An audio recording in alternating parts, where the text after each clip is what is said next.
नमस्कार। जवाब तो चाहिए मैं आप सभी का स्वागत है और मैं हूं आपके साथ प्रद्युम्न शर्मा। जवाब तो चाहिए मैं आज बात होगी आतंकिस्तान की। कैसे ये आतंकिस्तान रो रहा है। जी हां, सही सुना आपने। जो भारत ने कहा था, आज दुश्मन खुद अपनी शर्मनाक अस्मिता स्वीकार कर रहा है। जब अप्रैल माह में ऑपरेशन सिंदूर के तहत भारतीय वायुसेना और विशेष बलों ने पाकिस्तान के बहावलपुर स्थित आतंकी ठिकानों पर बहुत बड़ा प्रहार किया था, तब भारत ने स्पष्ट शब्दों में कह दिया था कि मसूद अजहर का पूरा कुनबा इस प्रहार की चपेट में आ गया है। पर पाकिस्तान और उसके पाले हुए आतंकी झूठ फैलाते रहे। पाकिस्तानी सरकार दबी जुबान में इन हमलों की निंदा करते हुए लगातार बचती हुई कोशिश कर रही थी, लेकिन आज सच की परतें लगातार बेनकाब हो गई। जैश ए मोहम्मद का आतंकी कमांडर मसूद इलियास कश्मीरी खुद रो रो कर यह कबूल कर चुका है कि भारत की सटीक बमबारी में मसूद अजहर का पूरा परिवार खाक हो गया। उसकी बहन, बहनोई, भतीजा, भतीजी समेत 5 बच्चे सबके सब इस ऑपरेशन में मारे जा चुके हैं। ये वही मसूद अजहर है जिसने देश की संसद पर हमला करवाया, जिसने पठानकोट एयरबेस पर हमला कर पूरे देश को दहलाया, जिसने कश्मीर घाटी में निर्दोष हिंदुओं का खून बहाया और आतंक का तांडव मचाया। पर आज उसी आतंकी सरगना का कुनबा भारत की ताकत के आगे पूरी तरीके से बिखर चुका है। यह न केवल आतंकवाद के खिलाफ सख्त संदेश है, बल्कि पाकिस्तान की धोखेबाजी और हेट स्पॉन्सरशिप की फजीयत भी है। जहां पर एक और भारत ने अपनी सीमाओं की रक्षा करते हुए बहुत महत्वपूर्ण फैसले लिए, तो वहीं पाकिस्तान के भीतर जाकर आतंक के गढ़ को ध्वस्त किया है। इतिहास गवाह है कि पाकिस्तान हमेशा से आतंकियों को पनाह देता आया है। साफ शब्दों में ये कहें तो पाकिस्तान का खेल अब पूरी तरीके से बेनकाब हो गया है। दुनिया देख रही है कि पाकिस्तान कैसे अपने आतंकी सरगना को बचाने के लिए झूठ फैलाने में जुटा है, पर भारत की ताकत और संकल्प ने पाकिस्तान की हर चाल को नकार दिया है। सवाल यही उठता है कि क्या अब भी पाकिस्तान अपनी नापाक जमीन को आतंकियों की पनाहगार बचा पाएंगे, या सच्चाई के सामने झुककर आतंक को समर्थन देना बंद करेगा। आज पूरा भारत खड़ा है, अपने वीर जवानों की ताकत पर गर्व महसूस कर रहा है। यह नया भारत है जो आतंक की जड़ों में जाकर उसे जड़ से उखाड़ फेंकता है। आज इसी मुद्दे पर करेंगे चर्चा, लेकिन उससे पहले एक खास रिपोर्ट आप देखिए।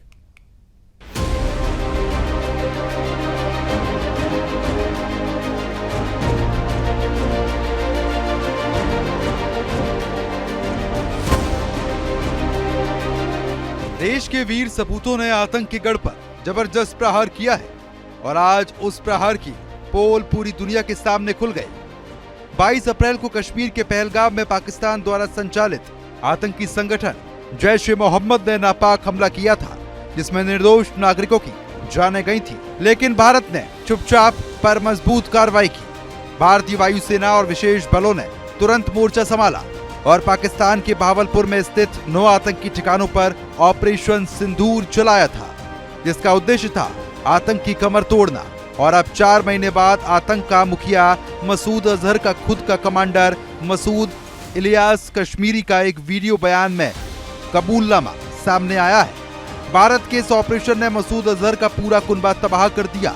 उसकी बड़ी बहन, बहनोई, भतीजा, भतीजी, जैश के 4 और प्रमुख सहयोगी मारे गए। जब भारत ने तब साफ कहा था, हमने आतंक के गढ़ पर सटीक प्रहार किया है, तो पाकिस्तान और उसके पाले हुए आतंकवादी झूठ फैलाने में जुटे थे।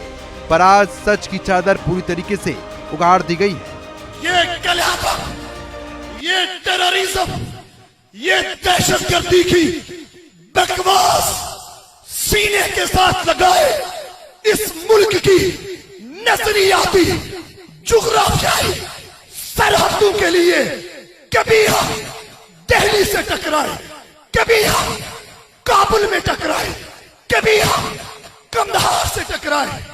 सब कुछ कुर्बान करने के बाद 7 मई को बहावलपुर के अंदर मौलाना मसूद अजहर की फैमिली के लोग, बहनें और बेटे और बच्चे रेजा रेजा हो गए, टुकड़ों में तकसीम हो गए। ये करारा तमाचा है।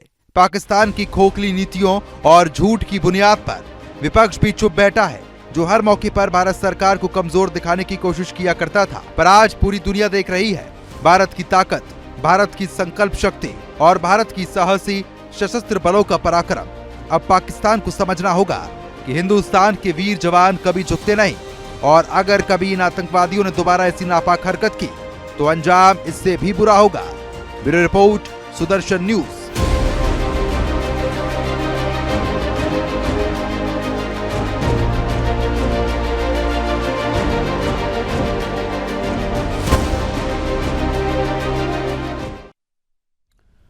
तो फिलहाल जिस तरीके से आपने रिपोर्ट देखी, एक तरफ भारत ने ऑपरेशन सिंदूर चलाया, आतंकवादी कांपते हुए नजर आए, लेकिन पाकिस्तान उस समय नकार रहा था। लेकिन अब वही आतंकवादी ये कबूल कर रहे हैं कि मसूद अजहर का पूरा परिवार खत्म हो चुका है। हमारे साथ कुछ खास मेहमान जुड़ रहे हैं, उनका रुख कर लेते हैं, उनके साथ भी इस चर्चा को आगे बढ़ाएंगे।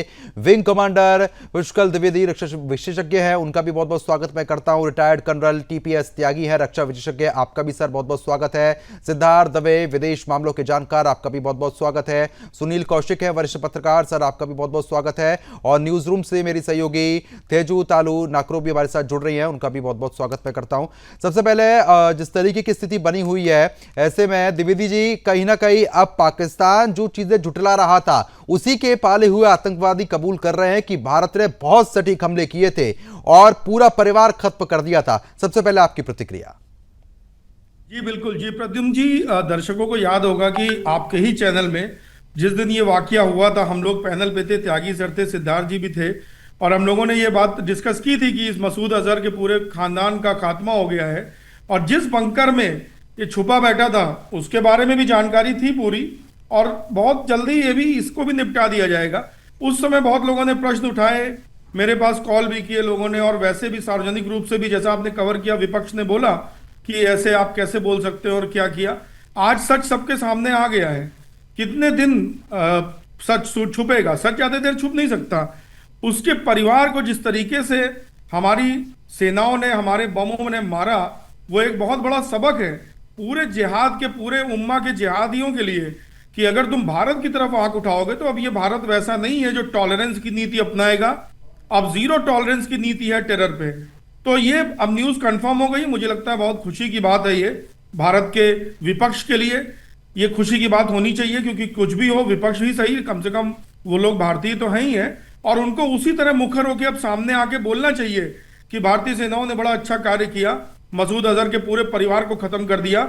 ये बात भी, ये बयान भी आने चाहिए। मुझे लगता है जनता को उनसे पूछना चाहिए, और हमारी सरकार को भी एक और बयान जारी करना चाहिए, और वार्निंग देते हुए कि जिस तरह इसके परिवार को खत्म किया गया है, आतंक के एक एक एजेंट को, आतंक के एक एक जो भी उसकी मशीनरी के नट बोल्ट छोटे छोटे हैं, उन सबको हम खत्म कर देंगे। मैंने इसी जगह बताया था कि हमको स्ट्रिंग क्लिंजिंग ऑपरेशन करना है। जितनी भी स्ट्रिंग निकलेगी आतंक की, चाहे वो मोबाइल प्रोवाइड करने वाला हो, चाहे सिम प्रोवाइड करने वाला, 2 लीटर तेल भरवाने वाला भी कोई हो, किसी आतंकी घटना में, उसके पूरे परिवार को इसी तरह खत्म कर देना चाहिए। जी प्रद्युम्न जी। बिल्कुल, कहीं ना कहीं पूरी तरीके से कार्रवाई जो है वो यहाँ पर की गई है। कर्नल टीपीएस त्यागी जी लगातार बने हुए हैं। टीपीएस त्यागी जी, चाहे सरगोदा एयरबेस की बात कर लेते हैं, नूर खान एयरबेस की बात कर लेते हैं, जो भारी पैमाने पर तबाही यहाँ पर मचाई थी हमारे फाइटर जेट्स ने, वो पाकिस्तान भूला नहीं होगा। लेकिन अब आतंकवादी खुद कबूल कर रहे हैं, क्योंकि पाकिस्तान ने साफ तौर पर यह कहा था कि इतनी बर्बादी नहीं हुई है, लेकिन बर्बादी के सबूत हम लोगों ने दिए। अब आतंकवादी कबूल कर रहे हैं, तो इसको माना जाए कि भारत ने बहुत सटीक हमले किए थे। जी बिल्कुल ठीक कह रहे हैं आप। हालांकि जब ऑपरेशन सिंदूर हुआ था तब ऐसा भी वीडियो आया था कि मसूद अजहर माथे पे हाथ रखे हुए रो रहा है और कह रहा है कि मेरे परिवार और सहयोगी 14 सदस्य मार दिए गए, मैं भी मर जाता तो अच्छा होता। लेकिन पाकिस्तान कहता रहा कि नहीं साहब कुछ नहीं हुआ। अब मसूद इलियासी कश्मीरी ने जो बात कही, उस बात में एक डर है। वो डर समझिए, वो ये कहता है कि हमने आतंकवाद का रास्ता चुना, हमने पाकिस्तान के आईएसआई के कहने पर, पाकिस्तान के सरकार के कहने पर जोखिम उठाया, हमने पाकिस्तान की सीमा को सुरक्षित रखने के लिए आतंकवादी गतिविधियों में भाग लिया। हम अपने देश यानी कि पाकिस्तान को बचाने के लिए कभी हम दिल्ली से लड़े, कभी हम काबुल से लड़े, कभी हम कंधार से लड़े। लेकिन क्या हुआ कि भावलपुर के अंदर मसूद अजहर यानी कि उसी के ऑर्गेनाइजेशन जैसे मोहम्मद का कमांडर, उसके परिवार के 14 लोगों के टुकड़े टुकड़े कर दिए। यानी क्या चीज समझ में आई? उनको ये समझ में आया कि हमने तो अपना सब कुछ लुटा दिया, लेकिन पाकिस्तान की आर्मी हमें सुरक्षा नहीं दे पाई। Now this is the operating point कि हमने अपना सब कुछ लुटा दिया, लेकिन पाकिस्तान की आर्मी हमें सुरक्षा नहीं दे पाई। हालांकि लीपापोती करने के लिए वो ये भी कह रहा है कि अब जो हमारे आतंकी मारे गए उनके सुपुर्द खाक या जनाजे के अंदर जनरल मुनीर ने अपने जनरलों को भेजा, जो पूरी दुनिया ने देखा था। यानी कि आज इसका ये कबूलनामा कर लेना, और ये अकेला नहीं है सर, पाकिस्तान के अंदर एक सीरीज है, वहां पे कुछ ना कुछ समय के पश्चात वहीं के लोग अपने आप मान लेते हैं। जो वहाँ के इमरान साहब हैं, इमरान साहब भी जो शुरू में ये कहते थे कि सर्जिकल स्ट्राइक में बाल भी बांका नहीं हुआ, उन्होंने ही कश्मीर में पीओके में एक जगह बात करते करते उनके मुंह से ये निकल गया था कि या तो मेरी बात मान लो, वरना जो हाल सर्जिकल स्ट्राइक में हुआ था उससे भी ज्यादा बुरा होगा। ऐसे ही एक और उदाहरण वहाँ के फजलुर रहमान ने दिया, जो एक पार्टी के अध्यक्ष हैं, वहाँ के मेंबर ऑफ पार्लियामेंट हैं। उन्होंने अपनी ही पार्लियामेंट के अंदर ये कहा था कि बलूचिस्तान के आधा दर्जन से ज्यादा जिले अपनी खुद मुख्तारी का ऐलान करने के लिए तैयार है, और जिस रोज वो ये कर देंगे यूनाइटेड नेशंस ऑर्गेनाइजेशन तुरंत उसे मंजूरी दे देगा। यानी कि ये पाकिस्तान में ये लाख कोशिश करें, मगर इन्हीं के लोग कहीं ना कहीं आके सच्चाई को दुनिया के सामने ला देते हैं। आज तो एक हैरत अंगेज करने वाली खबर आई है, यानी कि पाकिस्तान के जो रक्षा मंत्री हैं, उन्होंने खुद ये कहा है कि हिंदुस्तान सीज फायर के लिए किसी तीसरे देश की मध्यस्थता के लिए तैयार नहीं था।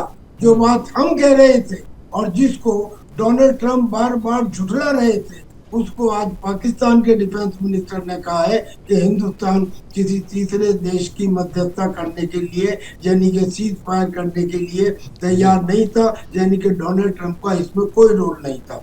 लेकिन इतनी सारी होने के बाद भी ऐसे लोगों के जो षड्यंत्र हैं वो कम होने का नाम नहीं ले रहे। अब हालांकि इजराइल ने जब कतर पे हमास के लीडर को मारा, तो उसके बाद तमाम अरब देश ओआईसी के संगठन में दुआ में मिल गए और बोले जैसे अमेरिका ने एक नॉर्थ अटलांटिक ट्रेटी ऑर्गेनाइजेशन बना रखा है, ऐसे ही हम भी एक इस्लामिक नेटो बनाएंगे, और ये इस्लामिक नेटो उसी तर्ज पे होगा। यानी एक देश के ऊपर हमला सब देशों के ऊपर हमला माना जाएगा। लेकिन ये लोग एक पेज पे आ ही नहीं सकते। 2015 में भी इन्होंने एक इस्लामिक मिलिट्री काउंटर टेररिस्ट कोalition बनाया था, उसमें 43 देश थे। तब से लेके आज तक 9 साल गुजर गए, और मालूम है उसका जो कमांडर था वो पाकिस्तान का जनरल राहिल शरीफ था। कुछ नहीं कर पाए, अब भी कुछ नहीं कर पाए। ये खुलासे खुद पे खुद कर रहे हैं, कुछ नहीं कर पाएंगे। हमको हिंदुस्तान को पाकिस्तान और चाइना से इतना भी खतरा नहीं है। हमको जो तकलीफ है वो हिंदुस्तान में जो आधा फ्रंट है, हमारे यहाँ छुपे हुए लोग जो हैं, जो ये कहते हैं कि पाकिस्तान ने चूड़ियां नहीं पहन रखी, या जो ये कहते हैं कि हिंदुस्तान की आर्मी तवांग में अरुणाचल प्रदेश में चीन से पिटकर आ गई, हम ऐसे लोगों के ऊपर अगर लगाम लगा दें, ऐसे 2-4 लोगों को भी हम जेल में कर दें, तो मैं समझता हूँ ये जो आतंकवाद की गतिविधियां हैं, इसमें हमें डोजियर या कंप्लेंट करना तो हमने बंद ही कर दिया है, पर एक्शन लेने की भी आगे आवश्यकता नहीं होगी। घर को थोड़ा सा संभाल ले, ऐसा मेरा कहना है। बिल्कुल, कहीं ना कहीं थोड़ा संकेत जो है वो पाकिस्तान को पहुंच ही चुका है कि अगर थोड़ी भी हिमाकत की तो उसका अंजाम क्या होगा वो जानता है। सिद्धार्थ दवे जी लगातार बने हैं, विदेश मामलों के जानकार हैं, और जिस तरीके से सिद्धार्थ जी कहीं ना कहीं ये कहना गलत नहीं होगा कि महज 90 मिनट में इतनी तबाही वहां पर मची थी कि जो पाकिस्तान अब तक भूल नहीं पा रहा है। चाहे शाकदार की बात कर लेते हैं या उन 11 एयरबेसों की बात कर लेते हैं जहां पर साफ तौर पर भारतीय विमानों ने जो तबाही मचाई थी वो हर कोई उससे वाकिफ है। लेकिन जो आतंकवादी हैं उनका दर्द साफ तौर पर झलक रहा है। जिस तरीके से त्यागी जी भी लगातार कह रहे हैं कि कहीं ना कहीं उन आतंकवादियों को भी अब डर सता रहा है, क्योंकि भारत ने जो पलट के जवाब दिया है उससे वो भयभीत है। ये जो जवाब दिया गया है ऑपरेशन सिंदूर के माध्यम से, आपको लगता है कि आने वाले समय में अब पाकिस्तान दोबारा ऐसी कभी हिम्मत नहीं कर पाएगा? जी नमस्कार प्रद्युमन जी। जय हिंद, वंदे मातरम, सुदर्शन न्यूज के सभी दर्शकों को। देखिए प्रद्युमन जी, आज का सांप्रत समय का जो भारत है, ये जिहादी आतंकवादियों को मारता नहीं है बल्कि उनको मिट्टी में मिला देता है। चाहे वो Pakistan occupied Jammu and Kashmir PoJK में हो या बहावलपुर में हो, जो कि लाइन ऑफ इंटरनेशनल बॉर्डर के उस पार पड़ता है। और दूसरी बात जो बहुत महत्वपूर्ण है कि पाकिस्तान की जमीन अगर टेरर नर्सरी है, तो भारत का अब ये दृढ़ संकल्प है कि उसे पूरी तरह से नष्ट कर दिया जाएगा। देखिए, बहुत जो ये कबूलनामा किया जैश कमांडर ने, ये बहुत एक अहम बात बताता है। पहला तो ये कि पहले से ही भारत कहता आया है कि पाकिस्तान हर तरह से इनको सपोर्ट करता है, और तब पाकिस्तान क्या कहता था कि सिर्फ ये मॉरल सपोर्ट देता है। तो विश्व के सामने जो आतंकी नेता मान रहे हैं, जिहादी आतंकी मान रहे हैं कि भारत ने बहावलपुर में जो हमला किया और जो जिहादी आतंकी है अजहर मसूद, उसका पूरा परिवार वहां पे नष्ट हो गया, तो ये भारत की सैन्य क्षमता और राजनीतिक इच्छा शक्ति दोनों को एक अंतर्राष्ट्रीय प्रमाण भी देता है, अंतर्राष्ट्रीय स्तर पर रखता भी है। और जो भारत की बात, भारत ने इसको यूनाइटेड नेशन जनरल असेंबली में भी और कई सारे मंचों पे हमेशा इस बात को कहा है। और अब इस बात का ये प्रूफ भी हो गया है कि पाकिस्तान की जो भूमि है वो ओवर्टली जो ये स्पॉन्सर्ड टेररिज्म है, उसके लिए उसका उपयोग होता है। ठीक है सिद्धार्थ जी, आप भी साफ तौर पर ये कह रहे हैं कि जो एक पूरा जवाब था वो सक्षम है और अब देने की जरूरत शायद पड़ेगी भी नहीं, लेकिन जो जैश के कमांडर की तरफ से कहा गया है और भी आतंकवादी हैं, उनको भय तो अब सता ही रहा है ना।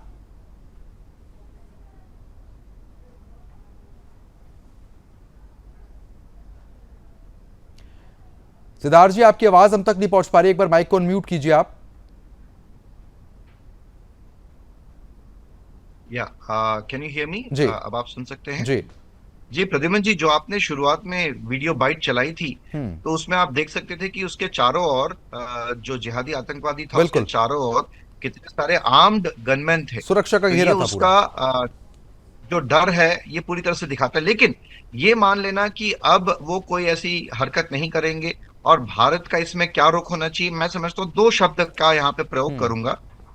अब की बार जो है भारत को एक प्रिएम्प्टिव एक्शन लेना पड़ेगा। प्रिएम्प्टिव एक्शन मतलब क्या? अगर हम पहलगाम का इंसिडेंट देखें, तो पहलगाम में जब जिहादी आतंकवादियों ने जिहाद फैलाया, उसके बाद हमने एक्शन लिया। प्रिएम्प्टिव यानी कि कुछ हो उसके पहले ही आप उसके ऊपर एक्ट करते हो। दूसरा शब्द है डिस्प्रोपोर्शनेट, यानी कि जितनी मात्रा में वो हमें हानि पहुंचाता है, उससे कई अधिक मात्रा में हम दुश्मन को हानि पहुंचाए। तो भारत का एक्शन अब की बार प्रिएम्प्टिव और डिस्प्रोपोर्शनेट होना चाहिए। हमें वेट नहीं करना है कि कोई वो फिर से कोई ऐसा कोई जिहादी हरकत करे और फिर हम जो है उसका जवाब दें। कहीं ना कहीं इंतजार करने की जरूरत नहीं है। ठीक है, मैं आपके पास तुरंत लौटता हूं। हमारी संवाददाता न्यूज रूम से लगातार बनी हुई है थे, जो जिस तरीके से अब साफ तौर पर सिद्धार्थ द्विवेदी भी कह रहे हैं कि जो जैश का कमांडर है, आतंकी उसके इर्द गिर्द बैठे हुए हैं, सुरक्षा का घेरा बना रखा है, यानी कि भारत की तरफ से जो जवाब दिया गया था वो इतना सक्षम था कि अब दोबारा उसकी हिम्मत नहीं होगी। लेकिन उन्होंने एक बात का जिक्र और किया कि हमको फिर से कहीं ना कहीं और चीजों पर भी कड़ी निगरानी बनानी होगी, जिससे अब ऐसी दोबारा स्थिति ना बन पाए। जी, जैश ए मोहम्मद का सीनियर मोस्ट कमांडर और इंडिया की most wanted terrorist Masood Ilyas Kashmiri ने माना कि इंडिया की ऑपरेशन सिंदूर ने बहावलपुर में जो बड़ा नुकसान हुआ है और उसमें मसूद अजहर के परिवार को टारगेट किया, तो इसमें से वो पब्लिकली एक पब्लिक प्लेटफॉर्म में ये बयान देने का, ये एक तरफ ये इलियास कश्मीरी का ये बयान, एक तरफ जो है जैशी कदर को फिर से उत्साहित करना, उन लोगों को जोश दिलाने की कोशिश और इंडिया की अगेंस्ट जो एंगर है वो फिर से पैदा करने की कोशिश, और दूसरी तरह से giving them a sense of renew hope for the cadres, क्योंकि उनकी ये पर्पस की तरफ दोबारा से जीवित करने की कोशिश है कि।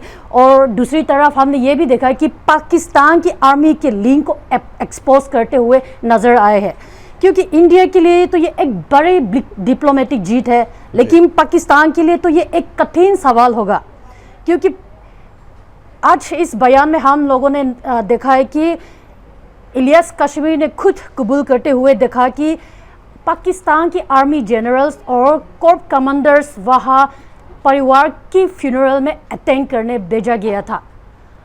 तो आप हम ये देखना होगा कि इंडिया के लिए कि ये एक बड़ी डिप्लोमेटिक जीत के साथ कि पहले लाहौर से लोकल रिपोर्ट्स की कई आई थी, 8 फैमिली मेंबर्स ऑफ अजूद मसार की मौत हो गई थी ऑपरेशन सिंदूर स्ट्राइक में। आप ये इलियास कश्मीरी की बयान उस बात को पूरी तरह से कंफर्म करता है।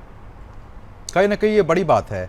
डॉक्टर सुनील कौशिक जी लगातार हमारे साथ बने हुए हैं, वरिष्ठ पत्रकार हैं। सुनील जी, साफ तौर पर पाकिस्तान झूठ कितना बोलता है ये तो जग जाहिर है और अपनी नाकामी छुपाने में वो बहुत एक्सपर्ट हो चुका है, लेकिन झूठ बोलकर उसके बाद उसी के लोग जो पाकिस्तानी आतंकवादी हैं, आतंकवादियों के पनाहगार हैं, अब वही बोल देते हैं कि नुकसान तो बहुत हुआ है। ये किरकिरी कराने की आदत क्यों हो गई है बार बार?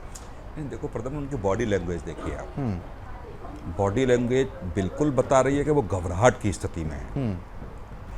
जिस तरीके के वो बताने का प्रयास कर रहे हैं, निश्चित तौर से ये देखा जा सकता है कि वो बहुत दबाव में है जी। तो ये पहली बार नहीं तो झूठ बोलने की बात आपने की। जब भारत ने कार्रवाइयाँ की हैं पाकिस्तान के ऊपर, तब पाकिस्तान ने शुरुआत में तो नकारा है, लेकिन 2-4-6 महीने बीतने के बाद आप देखेंगे, चाहे संसद के पटल पर रहा हो, चाहे उनके मंत्री रहे हों, चाहे बड़े नेता रहे हों, बिल्कुल स्वीकार उन्होंने किया है। तो ये पहली बार नहीं हो रहा है। कम से कम 100 से ज़्यादा ऐसे एग्जाम्पल, ये हर बार कही है, 100 से ज़्यादा ऐसे एग्जाम्पल होंगे जो पाकिस्तान ने स्वीकार किया है। लेकिन सबसे महत्वपूर्ण जी, अभी देखो अभी बयान आया है विदेश मंत्री का, पाकिस्तान के का, उन्होंने कहा है कि भारत ने मध्यस्थता को नकार दिया। अमेरिका के राष्ट्रपति ने मध्यस्थता के लिए कहा, लेकिन भारत ने नकार दिया। अब इससे बड़ी क्या बात हो सकती है? ट्रंप का झूठ जो कई बार उन्होंने मंचों से बोला और जो हमारे रक्षा से संबंधित अधिकारी बोलते रहे, विदेश सचिव बोलते रहे, देश की संसद में बोला गया कि न किसी बड़े देश की मध्यस्थता है, न विश्व के किसी बड़े नेता की मध्यस्थता है। अब आज बिल्कुल क्लियर हो गया। यदि पाकिस्तान का विदेश मंत्री ने यह बयान दिया है तो निश्चित तौर से जो हल्ला करने वाले हमारे देश में जो लोग थे, जो ट्रंप के ट्वीट पर बड़ा ऐसे निकल रहा था जैसे टीवी से निकल करके बाहर आ जाएंगे, चाहे वो तमाम है। देखो त्यागी जी ने बहुत अच्छी बात कही कि जो स्लीपर सेल जो हैं हमारे देश में, उनसे भी बड़ा सावधान रहने की आवश्यकता है। बिल्कुल सही बात है। यदि उन लोगों को चिन्हित करके यदि सरकार बड़ी कार्रवाइयां करे तो पाकिस्तान कुछ नहीं है, पाकिस्तान को तो कभी भी निपटा लेंगे।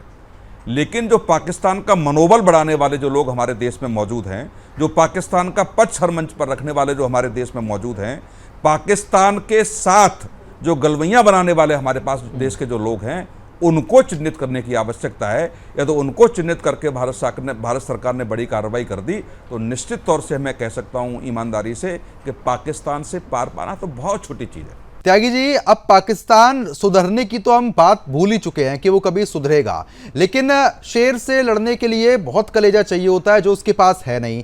जब शेर पर थोड़ी सी बिल्ली ने पंजा मारने की कोशिश की तो शेर ने क्या हाल किया ये जग जाहिर हो चुका है। आप बेहतर तरीके से समझाइए ना, क्योंकि पाकिस्तान के रक्षा मंत्री की अगर हम बात कर लेते हैं, या फिर साफ तौर पर वो बहुत पहले भी कहते नजर आए थे और अब उन्होंने ये भी कह दिया था कि हमारे जो एयरबेस है वहां पर कुछ नुकसान नहीं हुआ, लेकिन सैटेलाइट तस्वीरों ने ये साफ कर दिया कि गड्ढे हो गए थे वहां। तो कितना झूठ बोलेगा पाकिस्तान?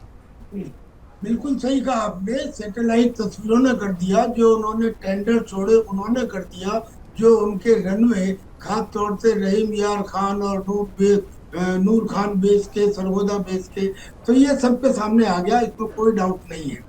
लेकिन 2-3 बात मैं कहना चाहता हूँ। सबसे पहली बात तो ये है सर कि हमें भी अपनी पॉलिसीज के अंदर कुछ चेंज करना पड़ेगा। एक के बाद एक 2001 में जब से पार्लियामेंट पे हमला हुआ है तब से लेके आज तक बार बार हमले होते रहे। कमाल की बात है, एक नैरेटिव है कि 4-5 आतंकी आए हिंदुस्तान में, आके वो हमला करके चले गए और हमारे इतनी सारी फौज वहां पे तैनात है, फिर भी कुछ नहीं। एक सिंपल सी बात और जटिल समस्याओं के सरल समाधान होते हैं, और वो बात यह है कि 144 करोड़ के देश में 13 लाख की फौज, वो फौज देश को सुरक्षा भी दे, रक्षा करे, और जब कभी कोई प्राकृतिक या कृत्रिम आपदा आए तो वो उसको भी नियंत्रण में ले आए। क्यों? क्योंकि ऑपरेशन कोई भी हो, कमांडर एक होता है, इफ एंड बट नहीं होता। लेकिन यहाँ क्या हो रहा है, कश्मीर के अंदर हमारी एक तरफ जो फौज का सिपाही है वो कहता है मैं मिनिस्ट्री ऑफ डिफेंस में आता हूँ, और जो पैरामिलिट्री फोर्सेज हैं, सीआरपीएफ हो, बीएसएफ हो, वो कहते हैं हम मिनिस्ट्री ऑफ होम में आते हैं, और जो पुलिस का सिपाही है वो कहता है हम J&K एडमिनिस्ट्रेशन में आते हैं। और इनकी जॉइंट ऑपरेशन चलाई जाती है, और जॉइंट ऑपरेशन में मौत के सामने कोई सिपाही कैसे बर्ताव करेगा, इसे विंग कमांडर द्विवेदी या मेरे जैसे लोग समझ सकते हैं जिन्होंने लड़ाई लड़ी है कि मौत के सामने क्या होता है। एयर कंडीशन में बैठे हुए सीनियर जनरल नहीं समझ सकते। मैं आज ये कहना चाहता हूँ वो ये कि अगर एक कमांडर हो, मान लीजिए मैं एक यूनिफॉर्म कमांडर हूं और मैं पुलिस के सिपाही को कहता हूं कि तुम इधर जाओ, और पुलिस का सिपाही को अगर लगता है कि यहाँ ज्यादा खतरा है तो वो कोई ना कोई लॉजिक देने लगेगा, लेकिन अगर एक कमांडर होगा तो ऐसा नहीं होगा। तो ये जो जॉइंट ऑपरेशन चलाए जाते हैं, एक एक हफ्ते 2-2 हफ्ते चलते हैं, नतीजे में एक आतंकी मारा जाता है, 2 सिपाही मारे जाते हैं, तो ये गलत है। एक यूनिफाइड कमांड होनी चाहिए। एक सिंपल बात है जो कर देनी चाहिए हिंदुस्तान की फौज के आर्मी को। हम तो बहुत समय से ये बात कह रहे हैं। और दूसरी बात है, हम ये कह रहे हैं कि जो कश्मीर है वो उत्तर प्रदेश नहीं है, वो बिहार नहीं है। वहां पे करीब करीब 1/3 आर्मी पूरे देश की तैनात है। लिहाजा वहां का जो गवर्नर है वो एक फौजी होना चाहिए, क्योंकि मेरा किसी से विरोध नहीं है, लेकिन जो सिविलियन है उसको एक रात भी उस ऑपरेशनल एरिया के बंकर में गुजारने का तजुर्बा नहीं है जहां आर्टिलरी शेलिंग हो रही हो। यानी कि वहां के गवर्नर को, लेफ्टिनेंट गवर्नर को तुरंत नियुक्त किया जाए। और तीसरी बात फाइनली जो मैंने पहले कही थी कि कम से कम 2 ऐसे पॉलिटिकल लोगों को, क्योंकि बगैर स्लीपर सेल और ओवरग्राउंड वर्कर्स के घुसपैठ हो ही नहीं सकती, और ये स्लीपर सेल अपना काम कर ही नहीं सकते जब तक इनको पॉलिटिकल पैट्रोनेज ना हो। और पॉलिटिकल पैट्रोनेज में ये पहचानने में कि कौन ऐसा आदमी है, वो है जो कहता है कि पत्थर मारने वाले युवा हमारे इंटेलिजेंट बच्चे हैं, जो कहता है कि अगर चीन का शासन हिंदुस्तान में आ जाए तो हमारे लिए बेहतर है, जो कहता है कि पाकिस्तान ने चूड़ियां नहीं पहन रखी, और जो बिल्कुल कहीं ना कहीं थोड़ी सी बदलाव की जरूरत है, ये आप ठीक कह रहे हैं। लोगों को पकड़ा जाए। जी बिल्कुल कहीं ना कहीं बदलाव की जरूरत है।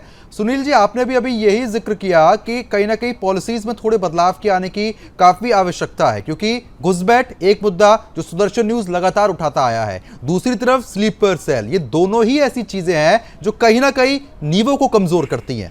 नहीं, देखो जम्मू कश्मीर में जो त्यागी जी ने बताया, आतंकवादी घटनाओं की जो रिपोर्ट्स बात की देखेंगे तो निश्चित तौर से पाएंगे कि वहाँ के निवासियों की संलिप्तता जरूर मिलती है।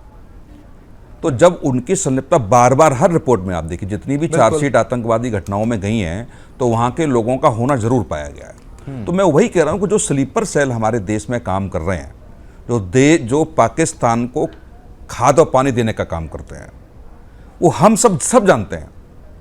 पॉलिटिकल पार्टियां आप देखिए, ऑपरेशन सिंदूर के बाद हो, चाहे कारगिल के बाद हो, चाहे ऑपरेशन सिंदूर से पहले 2 बड़ी और कार्रवाइयां हमारी भारत सरकार ने की हो, हर पर सवाल खड़ा किया गया, और हर सवाल खड़ा करके ऐसा लगा जैसे पाकिस्तान के साथ कंधे से कंधा मिला करके आप इस देश में राजनीति करने का प्रयास आप कर रहे हैं। तो जब आत्म बल हमारे देश में बैठे हुए लोगों से पाकिस्तान को मिलता है, और पाकिस्तान अंतर्राष्ट्रीय स्तर पर उनके बयान, जो हमारे देश के नेताओं के जो बयान आते हैं, जो सरकार को कटघरे में खड़ा करते हैं, यदि वो बयान अंतर्राष्ट्रीय स्तर पर अंतर्राष्ट्रीय संस्थाओं के सामने रखता है तो किरकिरी हमारे देश की होती है। ऐसी स्थिति में बस मैं तो यही कह रहा, बार बार मैंने यही कहा है कि एक ऐसा रूल्स बने। अब बार बार कहते हैं कि हम सब कि देश के खिलाफ आपने बोला है, देश के खिलाफ बोलने पर ये वाला कानून लगेगा, वो वाला कानून लगेगा, और आप देखेंगे कि उस कानून के प्रति, देशद्रोह कानून के प्रति आप पूरे देश में देखिए कि जितनी भी FIR होती हैं उसमें 1% लोगों को सजा नहीं मिलती। 1% लोगों को सजा नहीं मिलती जी। तो कौन जिम्मेदार? क्या राजनीतिक हथगंडा अपना करके आप खत्म करना चाहते हैं, या ईमानदारी से ऐसे लोगों को जो समय समय पर पाकिस्तान या अन्य देशों के साथ खड़े हुए प्रतीत होते हैं, जहां देशद्रोह का मुकदमा जिनके खिलाफ चलाया जाता है या FIR होती है, उसमें कार्रवाई बड़ी क्यों नहीं होती, उनको सजाएं क्यों नहीं मिलती? और बार बार देश का माननीय उच्चतम न्यायालय भी ये कह चुका है, प्रद्युम्न जी आप देखेंगे कि अभिव्यक्ति की आज़ादी की भी कुछ लिमिट है, कुछ सीमाएं हैं। अभिव्यक्ति की आज़ादी ये आपको नहीं देती, आप कुछ भी बोल दीजिए। और बड़े नेताओं की तरफ माननीय उच्चतम न्यायालय ने इशारा भी किया। ऐसी स्थिति में आप देखेंगे कि फिर वही स्थिति आती है, जितना हम चले उतना पीछे आके खड़े हो गए। बिल्कुल, कहीं ना कहीं वो स्थिति विपरीत ही पड़ जाती है। ठीक कह रहे हैं आप। पुष्कल जी लगातार बने हुए हैं। पुष्कल द्विवेदी जी, जिस तरीके की स्थिति बनी हुई है, कहीं ना कहीं बदलाव की जरूरत है। अब वही दोनों हमारे खास मेहमानों ने इस बात का जिक्र किया है। खासतौर पर अगर जम्मू कश्मीर की बात करते हैं, पहलगाम अटैक हुआ था, वहां पर भी घुसपैठ कराई गई, लोकल लोग मदद करते हैं, उन पर भी शिकंजा कसने की जरूरत ज्यादा बड़े पैमाने पर है अब। जी बिल्कुल, देखिए त्यागी सर ने जो 3 बातें बोली पॉइंट, वो इस बहस में जल्दी में निकल गए। मुझे लगता है उस पर पूरे विमर्श की जरूरत है। बहुत इंपॉर्टेंट पॉइंट्स हैं। बिल्कुल, कि जो ज्वाइंट कमांड है, यानी कि थिएटर कमांड का कंसेप्ट जो जनरल बिपिन रावत साहब लाना चाहते थे, उसको आगे बढ़ाया नहीं जा रहा, उसको बढ़ाना चाहिए। दूसरी बात ये, ज्वाइंट इंटेलिजेंस ऑपरेशंस होने चाहिए जिसकी कमांड मिनिस्ट्री ऑफ डिफेंस में हो, यूनिफाइड, सिर्फ फोर्सेज ना हो, इंटेलिजेंस फोर्सेज भी यूनिफाइड हो। जो गवर्नर, लेफ्टिनेंट गवर्नर, फौज की बैकग्राउंड और जो अन्य पॉइंट बताए सर ने, उसके अलावा एक पॉइंट मैं ये भी बोलूंगा बहुत जरूरी, जो आपने प्रश्न पूछा है। देखिए, जैसे मैंने पहले बताया कि स्ट्रिंग क्लींजिंग ऑपरेशन, इसका मतलब यह है कि किसी एक वारदात में प्रीएम्प्टिव या प्यूनिटिव बचाने के लिए या होने के बाद उनको सजा देने के लिए उस पूरी स्ट्रिंग का, जो उस वारदात की पूरी स्ट्रिंग है, उसको क्लीन करना पड़ेगा। मैं आपको बताऊं, ज्यादा बता नहीं सकता, क्लासिफाइड ऑपरेशन है, अभी डिक्लासिफाइड नहीं हुए हैं। एक बार हिम्मत की थी हमारे सामने पाकिस्तान समर्थित उग्रवादियों ने कि किसी प्रकार हमारे 8 फाइटर एयरक्राफ्ट को वहां पर डिस्ट्रॉय कर सकें और सिविल टर्मिनल को डिस्ट्रॉय कर सके, लोगों को मार सकें। हमने प्रीएम्प्टिव ऑप्स करके उसको प्रीएम्प्ट किया और पूरा स्ट्रिंग क्लींजिंग ऑप्स करके जिसने जिसने भी साथ दिया था उसको हमने एक योजना टाइप की चलाई, जिसे आप कह सकते हैं भारतीय वायुसेना वाष्पीकरण योजना। तो वाष्पीकृत कर देना चाहिए। और ये देखिए, अभी जो ये बोल रहा है वहां पर बैठ करके, जो टेररिस्ट आज बयान दे रहा है, उस बयान के निहितार्थ समझिए। 2 बातें बहुत इंपॉर्टेंट है इसमें जो जनता को समझनी चाहिए। पहली बात, वो उम्मा को, जिहादी उम्मा को भड़का रहा है पाकिस्तान की आर्मी और पाकिस्तान की सरकार के खिलाफ, क्योंकि ये उनकी मॉडस ऑपरेंडाई रही है कि वो प्रेशर डालते हैं, हमेशा सेना पे अपना प्रेशर डाल के रखते हैं। इसीलिए उसने बोला कि हमने दिल्ली, काबुल और कांधार में से लड़ाई की इस देश की सीमाओं को बचाने के लिए, यानी पाकिस्तान की सीमाओं को बचाने के लिए। और मसूद अजहर का पूरा परिवार तार-तार कर दिया गया, पाकिस्तान ने बचाया नहीं। दूसरी जरूरी चीज ये है कि उसने ये भी बोला कि Indian operatives, Indian special team ने जा करके घुस के मारा अंदर। अब देखिए, ये बात बमों से हमले हुए, अन्य चीजों से हमले हुए, ये सब तो बात आती ही है। लेकिन उस समय जब हम लोग बता रहे थे कि हमारे लोग हैं वहां पर, इसी चैनल पे हमने बताया था कि अंदर घुस के मार रहे हैं, बेसिस पे कब्जा कर रहे हैं, तो लोग हमारे मजाक उड़ा रहे थे। कह रहे थे कि देखिए आप सब सुदर्शन में बैठे हैं, अति राष्ट्रवादी चैनल है, आप अति राष्ट्रवादी हैं। आज इसने ये स्वीकार कर लिया कि हमारे लोगों ने अंदर घुस के मारा है। और हमारी जो कैपेबिलिटी है, हमारी फौज की जो कैपेबिलिटी, हमारे ऑपरेटिव्स की कैपेबिलिटी है, ये आज उसके मुंह से निकल के आ गया। तो अब हमें पीछे नहीं देखना है, अब हमको आगे बढ़ना है। इनके जितने भी समर्थक हों भारत के अंदर, जिन्हें स्लीपर सेल कहते हैं, उनको स्लीपिंग मोड में डाल देना है। बिल्कुल, कहीं ना कहीं स्लीपिंग मोड में डाल के उन चीजों को खत्म करने की ज्यादा जरूरत है। बिल्कुल, आप ठीक कह रहे हैं। विदेश मामलों के जानकार सिद्धार्थ दवे भी लगातार बने हुए हैं। सिद्धार्थ जी, जिस तरीके से जो लगातार हमारे मेहमान हैं, द्विवेदी जी ने भी इस बात का जिक्र किया है कि जो बयान दिया गया है बहुत सोच समझ के दिया गया है, दबाव बनाने की कोशिश है। अगर ये सच है कि दबाव बनाया ही जा रहा है पाकिस्तान सरकार के ऊपर, तो उसका क्या इंपैक्ट पड़ेगा? जी बिल्कुल, ये जो अभी चर्चा चल रही है उसी को मैं आगे एक्सटेंड करता हूं और आपके दर्शकों को आज पिछले 12 घंटों में जो 2 बातें हुई उसकी तरफ आपके दर्शकों का ध्यान आकर्षित करना चाहता हूं। पहला, अरुंधति रॉय ने जिस तरह से भारत और पाकिस्तान को कंपेयर किया है और जो बयान किया है उसकी तो खैर मैं यहाँ पे उसकी चर्चा भी करके उसको इम्पोर्टेंस नहीं देना चाहता हूँ, लेकिन ऐसे एलिमेंट्स जो हैं इसको हमें कंट्रोल करना पड़ेगा, उसको हमें बहुत स्ट्रांगली उसको दबाना पड़ेगा। और दूसरा एक जो बात जो मैं आपको बताना चाहता हूँ, दूसरा इंसिडेंट वो है शाहिद अफरीदी, जो कि बहुत वेल नोन है एंटी इंडिया स्टेटमेंट्स के लिए। उसने ये कहा कि जो करंट लीडरशिप है भारत की वो क्यों अच्छी नहीं है, और वो चाहता है कि राहुल गांधी जैसा नेतृत्व भारत को मिले। तो जब शाहिद अफरीदी वहां से बोल रहा है कि राहुल गांधी जैसा नेतृत्व भारत को मिले, ऐसी कामना कर रहा है, तो आप समझ जाइए कि भारत के हित में क्या है और भारत के अहित में क्या है। ये दो बातें जो हुई हैं अरुंधति रॉय की और शाहिद अफरीदी की, इससे जो पिछले जो डिस्कशन चल रहा था जिसमें विंग कमांडर द्विवेदी और कर्नल टीपीएस त्यागी सर ने जो बताया कि जो 0.5 फ्रंट है वहां पे तो अभी हमारी सेनाएं सक्षम है across the IB and LOC जो भी है हम उसको नष्ट कर देंगे, लेकिन जो भारत के अंदर ही ये जो ठीक है, मैं आपको रोकना चाहूंगा, अब समय की सीमा है। और सभी खास मेहमानों का बहुत बहुत शुक्रिया इस चर्चा में हिस्सा लेने के लिए।